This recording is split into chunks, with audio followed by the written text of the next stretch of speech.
Well, in order to get some context behind some of the numbers that we've seen on the BrandZ Top 100 Most Valuable Global Brands for 2013 in the BRICS and the fast-growing markets, we've got together some of our colleagues. First of all, we have Mag Wong, who is the non-executive chairman of Added Value in China. We have Fabian Hernandez, who's the chief executive of Millward Brown in Latin America. And we have Alison Deeb, who is the chief executive officer of Metropolitan Republic in South Africa, together with Paul Warner, also from Metropolitan Republic, who is the executive creative strategist.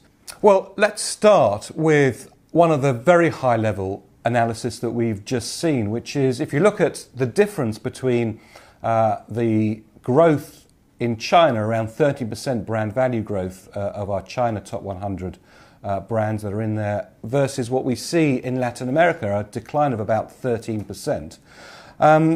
I wonder if you can give us a little bit of context, Fabian, about why we're seeing brand decline values in Latin America, in particular in Brazil.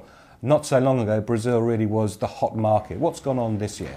The financial factor, I think, is crucial this year. On the one hand, we have a devaluation of the Brazilian real, the local currency. We also had last year that the Brazilian government was trying to incentivize the economy, and for instance, they requested banks to lower their interest rates, and that had a deep financial impact on the banks. And as you can see, the Brazilian banks had their valuations coming down significantly. Are we seeing more Brazilian companies and Latin American companies understanding that brand is an important asset to invest in? Oh yes, I think the brand component is gaining some traction, at least with some of the markets. You can see in the BrandZ ranking that Natura, a cosmetic company, gained value substantially. And that's mainly driven by the brand factor. Every action has an equal and opposite reaction, and in this case, a 13% increase in the brand value of Chinese brands, although the number of brands in the ranking has declined ever so slightly. Mag, what's going on in China at the moment, and why are brands being heavily advantaged? China's economy is still growing very well, so we are talking about 7.3% GDP growth in the last quarter, and then people are disappointed compared to a 0.3% growth in London, and then people are relieved. So you can see the perspective. China's economy is still doing very well, and companies are very keen to invest. And they, as you said, the companies are really interested, and they are putting in their effort in building brands, and they realize it is an asset for the company. And then domestically, consumption is fueled by the government. Market is encouraging people to spend, and then the savings mentality of people have changed to a spending mentality due to different reasons. And also on the macro status, the companies are encouraged by the Chinese government to grow overseas, and that is also reflected in the brand value. Chinese population, it's one who believe in brand, and it's a population who embrace brand values. MTN was the very first African brand to enter the BrandZ Top 100 Most Valuable Global Brands. It did that last year. And this year, MTN has performed exceptionally well. It's gone up 23% in value and 9 places up the ranking. Paul, what is it about MTN that's bound itself so tightly with consumers in Africa? The proliferation of the ability to access imagery I know the rest of the world sees that as a bit odd to go, but what do you mean? That's been around forever.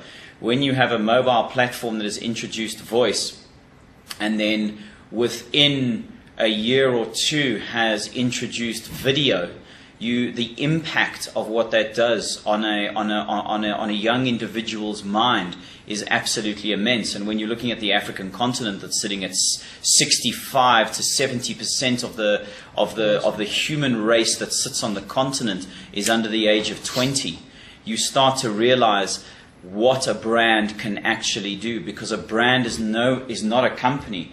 It is a change of life. It opens businesses. It lifts people's education up. It allows medical services.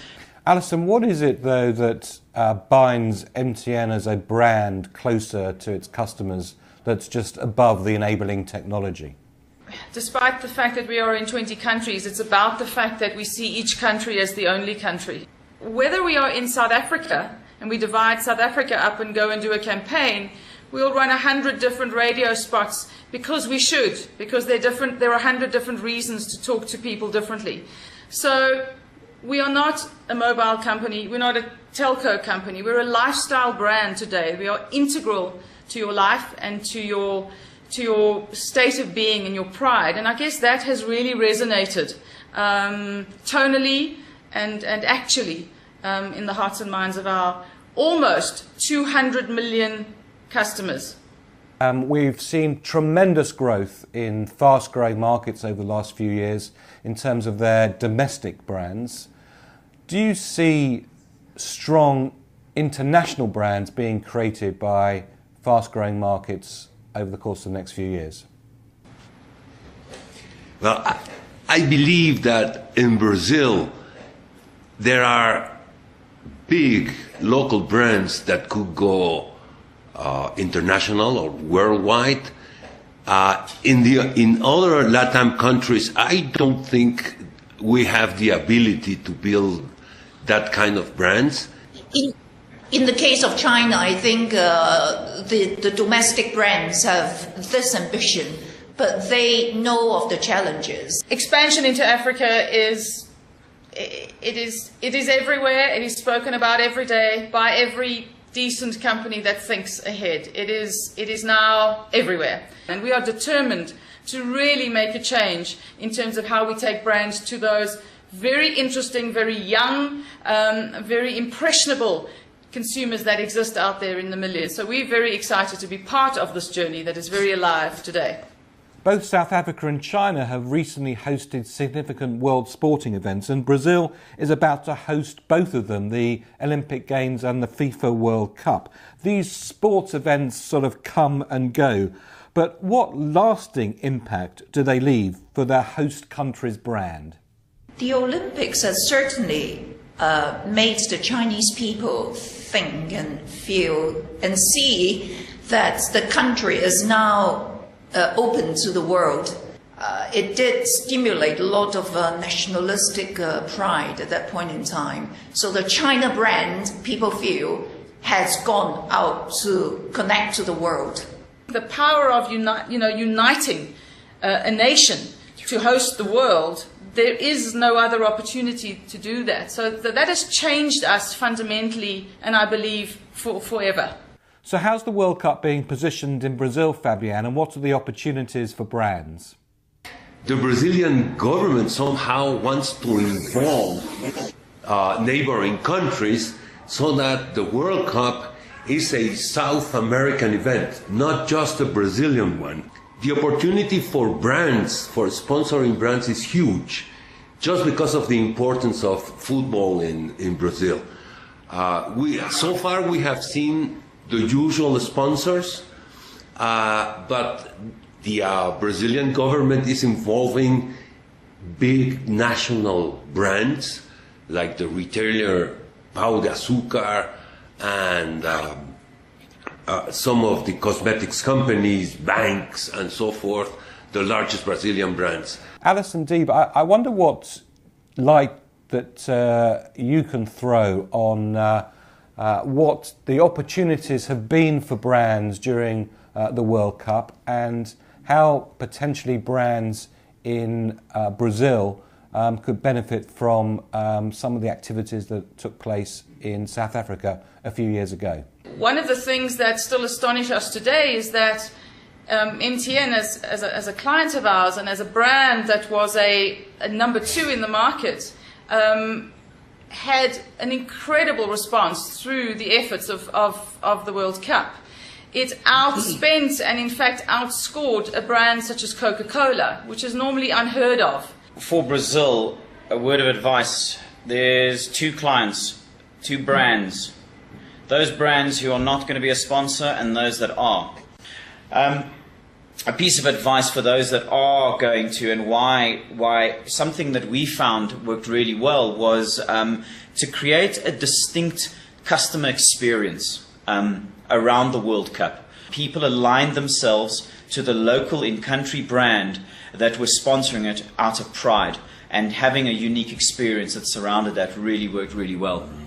So, unfortunately, that's all we've got time for. I'd just like to thank Paul, Alison, Fabienne and Mag very much indeed. Thanks very much for being with us.